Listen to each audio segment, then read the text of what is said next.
How to be strong. Dapat ang tao malakas dahil marami talagang bagyo ang buhay. First of all, believe in God. Faith in God, faith in God's justice and grace, faith in God's goodness, and in God's love strengthens people more than anything else could.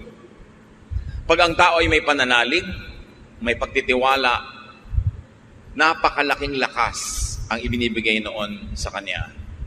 Isaiah 41:10, "Don't be afraid, I am with you. Don't tremble with fear, I am your God. I will make you strong as I protect you with my arm and give you victories." Maraming turo ang Panginoon sa Old Testament, maging sa New, na laging ang tema ay huwag kang matakot, huwag kang panghinaan ng loob, maging matatag ka dahil ako ang iyong Diyos at alam ko ang nangyayari sa iyong buhay. Habang alam ng Diyos ang nangyayari sa ating buhay, dapat alam din natin na alam niya.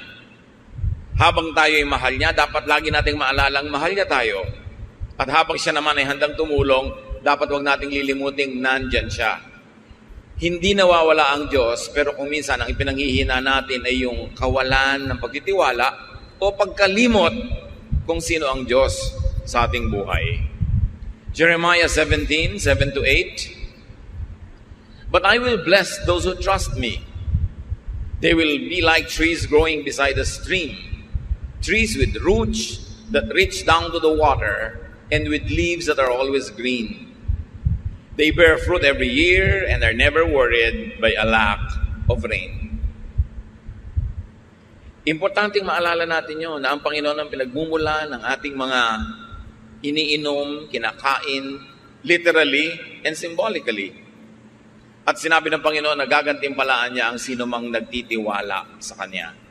Hindi ka pa man abutan ng gantimpala, yung nagtitiwala ka pa lang, may premyo na yon kasi pumanatag na yung loob mo, tumibay na ang kalooban at nagkaroon na ng kalakasan. Isaiah 12:2, "I trust you to save me, Lord God, and I won't be afraid. My power and my strength come from you, and you have saved me." Marami ng past tense na salvation ang Diyos. God has saved us in many ways. Why will He not save us again? Kaya importante na maalala natin yung katangian niya, yung pagmamahal niya, at yung kanyang laging pag-aaruga sa atin. Be strong, be optimistic. Dapat positive ang pananaw. Pwede mong diliman ang iyong paningin, pero pwede mo namang liwanagan. Pwede mong palungkotin ang sarili, pero pwede mo rin pasayahin.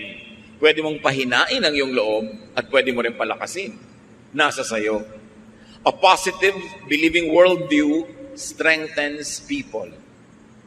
Kahit po sa mga pag-aaral sa mga ospital, yung mga pasyente na may religious belief, lalo yung may strong spiritual conviction, mas mabilis sila na mag-respond sa medication. Mas tinatabalan sila ng gamot at ng therapy, at ayon sa pag-aaral, mas mabilis silang gumaling. Napakahalaga na pati ngayon ang siyensya ng medisina ay nagpapatotoo na ang pananalig ng tao mayroong kinalaman sa kanyang kalakasan ng katawan. Na pag buo ang kanyang loob, pati ang katawan niya sumusunod. But negative worldviews weaken people. Yung taong laging negative, lagi ang iniisip ay yung masama, yung marumi, yung mahirap, humihina pati ang resistensya ng kanyang katawan at mas dumadali na dapuan siya ng sakit. Psalm 121, 1-2, "I look to the hills. Where will I find help? It will come from the Lord, who created the heavens and the earth." Itong verse na to, pwedeng maraming kahulugan, yung hill. Hill could mean mountain, could mean problem. Hill could mean kumukulong sa'yo, nakapaligid ng mga burol na mahirap akyatin, mahirap lampasan. But from the same hills can come the help of the Lord. So the same trouble that comes to you could be the source of your salvation. The same difficulty could be the source of your strength. The same problem could carry it with its own solution. At tatandaan natin mga kapatid, lahat ng problema may solusyon. Bakit? Kasi pag walang solusyon, hindi yun problema. At pag hindi problema, di huwag problemahin, tanggapin, mahalaga positive ang iyong pananaw. Romans 8:28, we know that God is always at work for the good of everyone who loves Him. Pag ito, dinibdib natin, na ang Panginoon ay laging gumagawa sa ikabubuti ng mga nagmamahal sa Kanya, kahit kuminsan sa biglang tingin, ay parang hindi maganda yung nangyayari sa buhay. O kahit tagalan mo pa yung tingin, titigan mo at suriin mo, parang mahirap talaga yung nangyayari. Pero kung ikaw ay umiibig sa Panginoon, may paghuhugutan ka ng lakas. Dahil sabi, pag umiibig ka sa Panginoon, lahat ng pinapayagan niya mangyari sa buhay mo ay sa ikabubuti mo. Hindi lang lagi, malinaw na ikabubuti mo yon. Pero kung may pananalig ka, malalampasan ang paningin mong physical, yung nakikita mong parang hindi maganda. At kahit wala kang pruweba sa iyong isip, sa pananalig mo, napapatunayan mong ikabubuti mo yon, doon pa lang, lalakas ka na, gagaling ka na, o malalampasan mo yung oras ng hirap.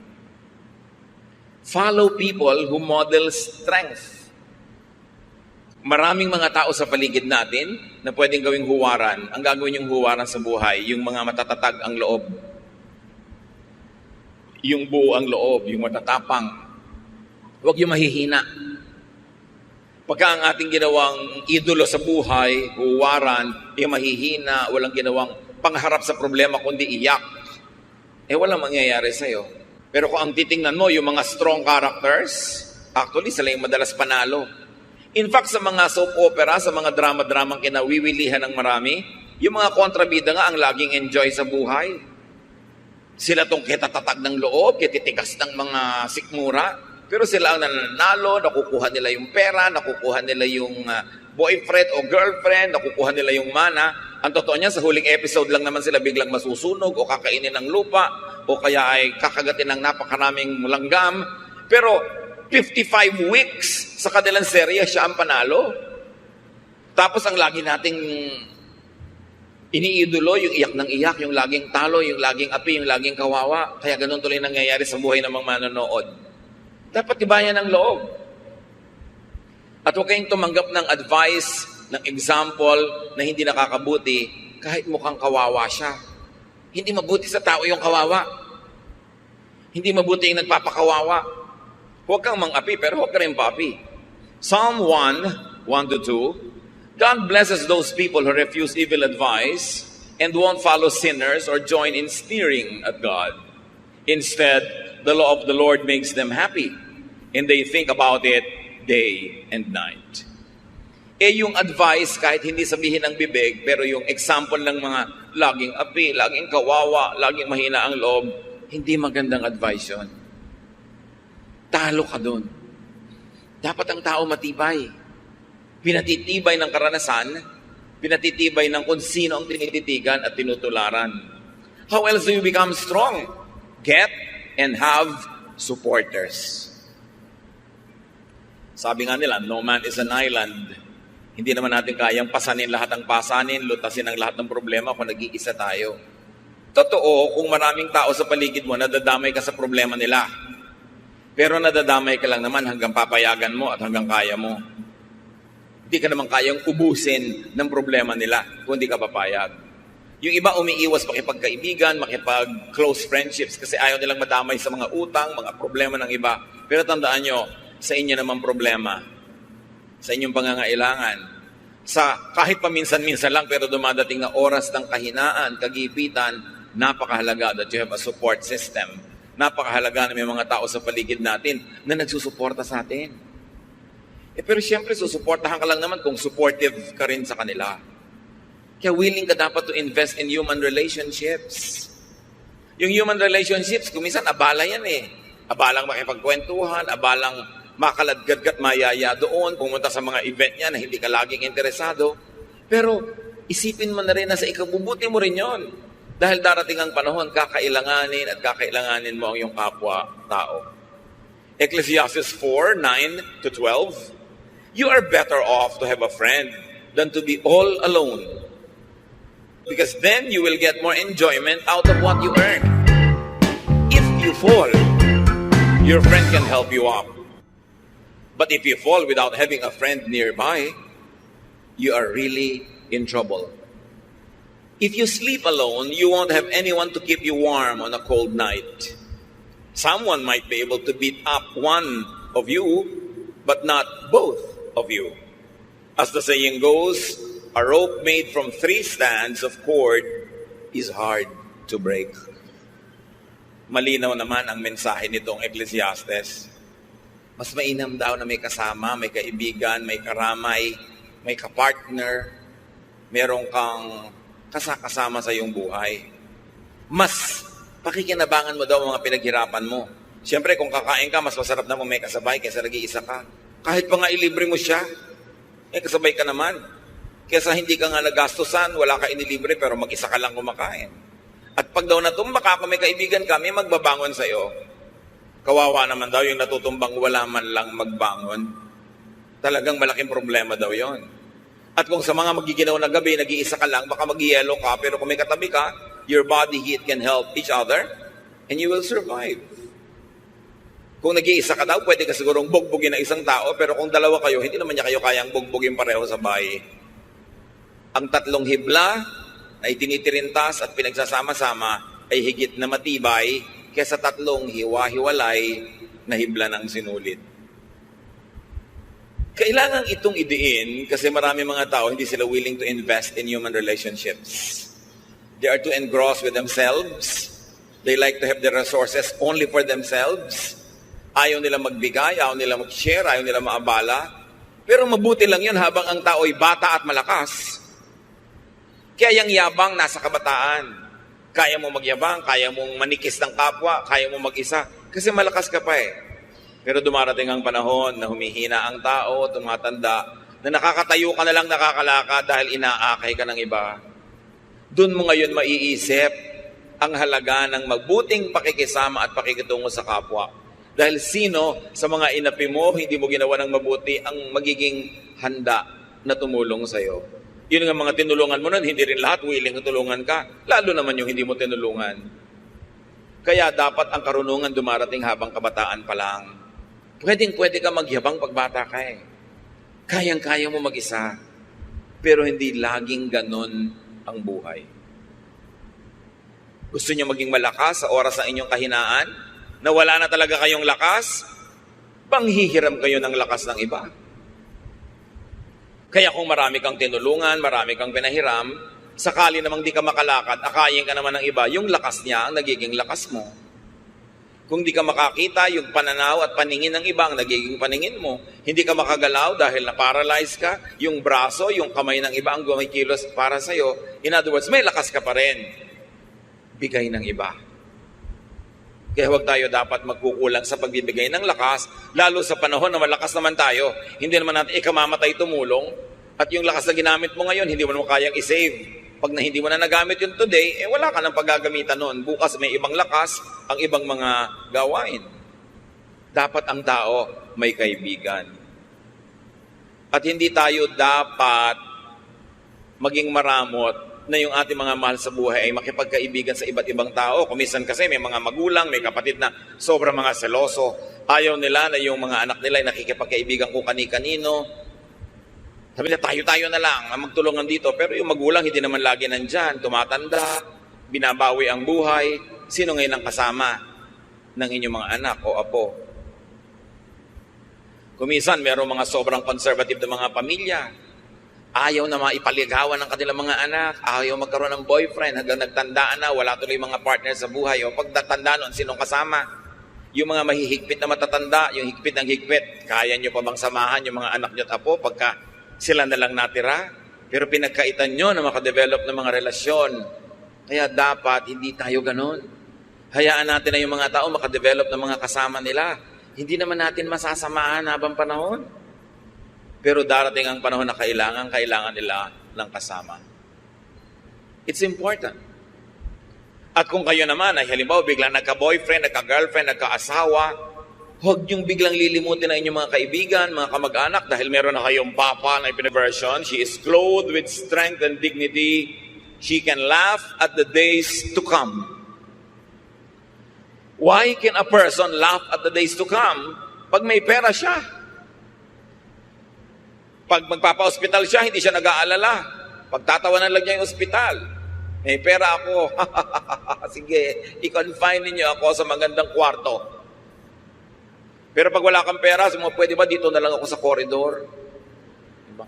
Pwede ba dito na lang ako sa labas ng ospital? O kaya hindi ka pagaling, ilabas yun ako, mamamatay ako sa presyo. Kung may pera ka, di magpapagamot ka ngayon. Although namamatay ka rin naman kung may pera ka, pero mamamatay ka nakangiti. Importante niyan, make and keep receiving material blessings by giving. Isang sikreto na hindi naman dapat sikreto kasi sinasabi naman sa Biblia ito, para makatiyak ka na lagi kang tatanggap sa Panginoon, dapat pala bigay ka sa gawain ng Panginoon at sa mga taong nangangailangan. Proverbs 3:9, honor the Lord by giving Him your money. Malinaw na malinaw. At sa Malakay 3:10-11, walang kamatay ang katuruan. I am the Lord all-powerful, and I challenge you to put me to the test. Bring the entire 10% into the storehouse so that there will be food in my house. Then I will open the windows of heaven and flood you with blessing after blessing. I will also stop locusts from destroying your crops and keeping your vineyards from producing. Ang Diyos nang hahamon. Sabi niya, hinahamon ko kayo. Subukan niyo ako. Huwag kayong mandaya sa inyong mga tithes. Pag hindi ko binuksan ng mga bintana ng langit at pinabaha sa buhay niyo ang walang katapusang blessing. At hindi lang yon, pipigilin ko ang mga salot na kulisap sa paninira ng inyong mga tanim. Ipoprotekta ko ang inyong negosyo, ang inyong mga hanap buhay. Ganon. At makikita niyo kung gaano ka tapat ang Panginoon sa kanyang pangako. At sabi niya sa Deuteronomy 15:6, no one in Israel should ever be poor. So hindi balak ng Diyos sa kanyang mga anak na may mga mahirap. The Lord your God is giving you this land and He has promised to make you very successful if you obey His laws and teachings that I am giving you today. You will lend money to many nations, but you won't have to borrow. You will rule over many nations, but they won't rule you. That is the promise. Pero merong kondisyon. Kung susunod ka sa kanyang mga utos, hindi nyo mararanasang mangutang, kayo ang magpapautang.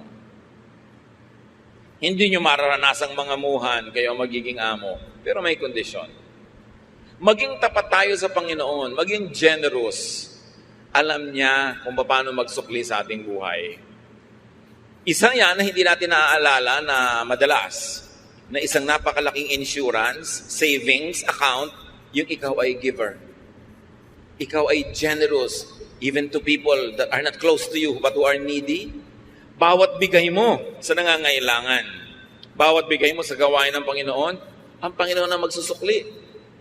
At sa palagay nyo kaya, papayag ang Panginoon na may utang siya sa inyo?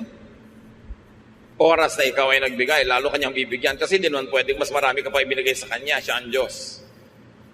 Maraming tao na ang nakadiskubre nito. Merong hindi pa rin madiskubre kasi ayaw subukan. Pero yan talaga ang secret of a very abundant life, to be generous. How else do you become strong? Practice facing and handling hardship. Kung lalaban ka ng contest, dapat may practice. Kay athletic o artistic contest dyan, o dance contest, o singing contest, may practice. Kung lalaban ka sa mga hirap ng buhay, dapat din may practice. Kahit bata pa ang tao, lalo't bata pa nga, mas dapat turuan na humarap sa mga problema. Parents, let us not overprotect our children. May mga assignment sa school, hayaan nyo sila gumawa, huwag nyo igawa para lang tumaas ang grade. Hindi naman sila yung gumawa, dumali ang buhay nila. Sa palagay nyo, anong naituro nun sa kanila na karakter? Wala. Aasa sa inyo. Kaya 50 years old na, umaasa pa sa inyo. Kasi sinanay nyo. Don't do everything for them. At habang maaari sana nga, kahit kaya niyong paligiran sila ng mga mag-a-assist sa kanila, give them household chores. At kahit napakarami niyong pera, hayaan niyo silang matutong magtipid. Huwag silang palanguyin sa pera kasi mahirap na masanay sa buhay na sobrang maginhawa, madali, maluho. Kasi hindi naman ganun ang totoong buhay. At hindi naman kayo laging nandyan para sila bigyan nun. At nandyan naman kayo, hindi naman tayo sure na lagi kayong may ibibigay. James 1, 2-4, My friends, be glad even if you have a lot of trouble. You know that you learn to endure by having your faith tested. But you must learn to endure everything so that you will be completely mature and not lacking in anything. Pagtiisan daw ang dapat pagtiisan. Pagtiyagaan ang dapat pagtiyagaan para kayo lumago. Walang kulang sa inyong pagkatao, sanay kayo na bumata ng hirap. And as we have said, it's better to practice early. Kaya sabi ni Balagtas sa Florante at Laura, pag-ibig anak ko yaking nakilala, di dapat palakihin ang bata sa saya. At sa katuwaan kapag namihasa, paglaki walang hihinting ginhawa. Para ng halamang lumaki sa tubig, dahoy nalalanta, munting di madilig. Ikinaluluoy ang sandaling init, gayon din ang pusong sa tuway maniig. Kaya sabi niya, ang laki sa layaw, karaniway hubad, sa bait at muni, sa hatol ay salat. Masaklap ang bunga ng maling paglingap, habag ng magulang sa irog na anak. Pag inispoil mo ang bata, ano mangyayari? Weakling, mahina, walang buto, mahina ang sikmura, mahina ang loob. Kailangan mabuhay ka forever para mo siya samahan. Kaya kailangan turuan ng practice. Sabi sa Proverbs 22 verse 6, teach your children right from wrong. And when they are grown, they will still do right. Train agad ang mga bata.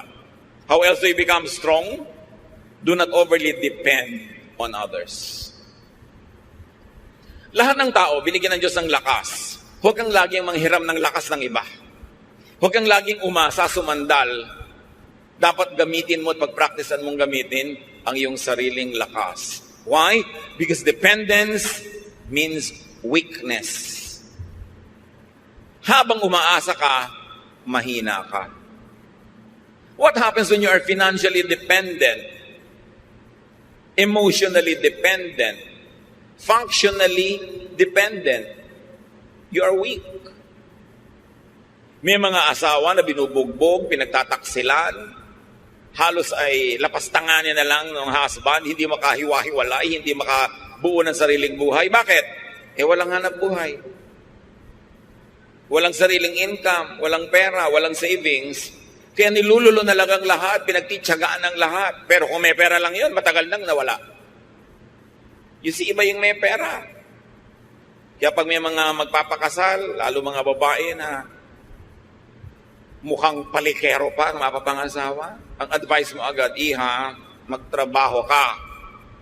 Gusto po niya, full-time housewife lang ako. Full-time housewife, pagkatapos kahit anong iba to sa mukha mo, tatanggapin mo dahil wala kang pera. Kailangan may pera ka.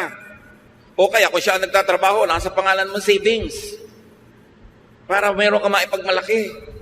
Hindi yung kawawang-kawawa ka dahil isusumbat pa sa'yo. Kita ko lahat yan, pera ko lahat yan. Diba? Pagka ginawa sa'yo ng husband mo yun, singilin mo siya ng lahat ng serbisyo mo. Security guard ka ng bahay, plumber ka ng mga gripo ninyo, diba? Nurse ka ng mga anak, taga-sundo ng mga anak, cook ka ng mga pagkain, labandera ka, at whore ka pa sa kanya. Doon ka malaki sumingil.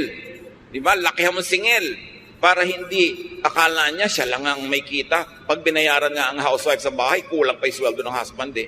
Kasi yabang-yabang pa, kape! Sino pumapalakpak dyan sa likod? Di ba? Siguro binubusan nila ng kape yung humihingi. Marami namang husbands, mababait ha? Pero kung minsan, pagka biglang nahumaling kung kanino, nawawala ang bait. Kaya dapat secure kayo, meron kayong sariling income, itaktak nyo sa utak nyo yan. Hindi naman ibig sabihin na may income kayo, ay lalayo kayo o hihiwalay, pero mabuti na yung meron kayong choice. Hindi kayo overly dependent. 1 Thessalonians 4:11 to 12, live in a way that you won't have to depend on anyone. Ganon din naman yung mga magulang eh. Minsan sayang lang, medyo huli na sa iba, pero habang maaga pa, secure yourself. Huwag kayong umasa sa iaabot-abot lang ng mga anak nyo in the future. Dahil kung minsan, ang dalang ng abot. Ang konti. No?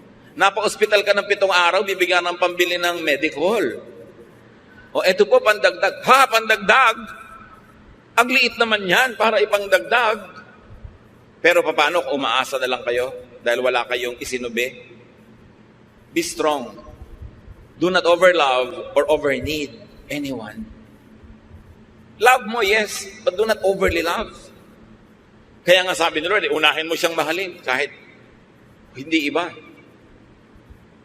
Yung world, hindi laging masama, but anything that is not really permanent.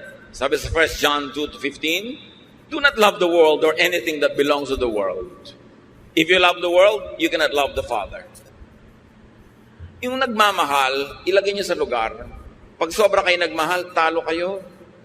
Di lang kayo maalala. Wala na kayo sa sarili. May mga tao nakatitig sa cellphone nila eh. Talaga nakatitig, abang na may dumating na text. Dumating ka na, dumating ka na, dumating ka na. Wala namang dumadating. Mga advertisement pa ng kondo ang darating. Eh, paano sobrang nagmamahal? Magmahal kayo pero ilagay niyo sa lugar. Hindi dapat kawawain ang sarili. Do not be anybody's satellite. No one is as weak as a person who is madly in love. You weaken yourself. Nilululo ng katwiran, nilululo ng pinag-aralan, nilululo ng lahat-lahat. Bago lang matauhan, na-damage na siya. Kaya dapat may ititira ka sa sarili mo. Marunong ka siyempre magmahal because God is love and we have to love. Pero huwag kang magpapakabaliw ng sobra-sobra. Lalo sa hindi naman nababaliw sa'yo. May magtatanong pa sa akin, meron po akong boyfriend pero ramdam ko hindi ako mahal. Eh, ba't ka nagtsatsaga? Bakit? Hindi ka pala mahal. Humahanap ka ng sakit ng katawan. So, kailangan magpakatalino ang tao. We were created by God to be healthily independent. Kaya kahit may kakambal ka, pinapanganak ka mag-isa. Mamamatay ka mag-isa. Haharap ka sa Diyos mag-isa. Ibig sabihin, kaya mong harapin ang maraming bagay sa buhay kahit walang kasama. Although, mas masarap kung may kasama. Pero huwag kang magpapadaya sa kasinungalingan na kung wala kang kasama, hindi ka na mabubuhay. Yun ay isang kasinungalingan. Napaka-importante kahit nga sa ina. Ang unang-unang nangyayari sa bata pag ipapanganak, malalagot ang pusod. It's a declaration of progressive independence. At dapat yon suportahan ng magulang at ng lahat na maging independent yung bata habang tumatagal. Psalm 146, 3-4, you can't depend on anyone. Not even a great leader. Once they die and are buried, that will be the end of all their plans. Sabi, hindi ka pwedeng umasa sa iba kahit magaling pang tao yan. Dahil pag namatay yan, paano ka? Maasa ka. Dependent ka. Mga kapatid, maraming paraan, pero isa na lang ang ating pag-usapan ngayon. Choose to be strong. Laging may choice. It's a choice. It's your choice. Pagka kayo may diabetes, may pagkain dyan na matamis, ang sarap, it's your choice. Pipiliin mo bang kumain yan na pagkalunok mo, masarap lang sa dila, pero pag nalulun mo na, nasa katawan mo na yung lason? O kakainin mo pa rin? It's your choice. May pipiliin kang pagkain A, healthful. Pagkain B, hindi healthful. Alin ang pipiliin mo doon? It's your choice. Ganon din. May problema ka. Pwede kang maging manghina, himatayin, manlumo. Pwede ka pa nga magpakamatay. May gumagawa pa nun. Pero ba't naman yun ang pipiliin mo? It's your choice. Choose to be strong. Iniwan ka ng asawa mo. So, gusto mong mamatay dahil lungkot na lungkot ka na, daya ka at saka dependent ka pa. So, no, I choose to be strong. I will not be a loser. Meron kang sakit, malalang sakit. Pwede ka maawa sa sarili, pwede ka magmukmok, but you can choose to be strong. I will choose to be strong. I will maximize whatever is left of my life. I will do whatever my health allows me to do. I'll choose to be strong. I'll choose to be victorious. I'll choose to be cheerful. Although I can choose to be sad. But why will I choose to be sad? Meron kayong namimiss, ang lungkot-lungkot nyo, magkahiwalay kayo. You can choose to be alone in a room and be sad, and you can choose to go out and amuse yourself, do something to forget it. It's your choice. Pinipili natin kung magiging mahina tayo o malakas.